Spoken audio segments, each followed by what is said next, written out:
træder ned i udvendig stigbøjle også. Ja, træder ned i udvendig. Ja. Så man får vægten ud af. Så går jeg lige udenfor her. Ja. Nu får hun også... Nu får vinklen.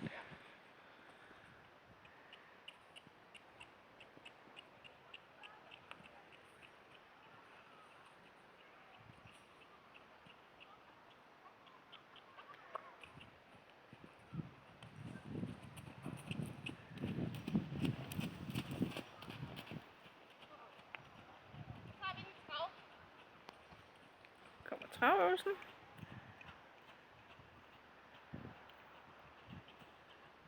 Træd ud udvendig stigbøjle, skub ud, og så anspring.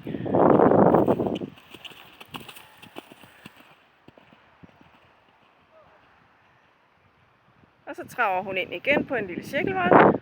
Holder den inde, bliver stabil på traven. Træder i udvendig stigbøjle, lægger indvendige ben tilbage. Presser ud, så den kommer til at gå sidelæns, og så indvendige ben frem og anspring. Sådan der. Ja. Nej, jeg tror det er fint. Tag bare en gang til for en sikkerheds skyld. Ja, tag en til. Først så traver vi ind. Får stabil inde på en lille cirkelvold, så den lige får lov til at runde sig. Så træder hun i udvendig stigbøjle, lægger indvendige ben til, så den får lavet cirkelvinding ud, og så indvendige ben frem og springer ind i galop. Sådan der. Så ligger en springer der. Og så bare ned i trav.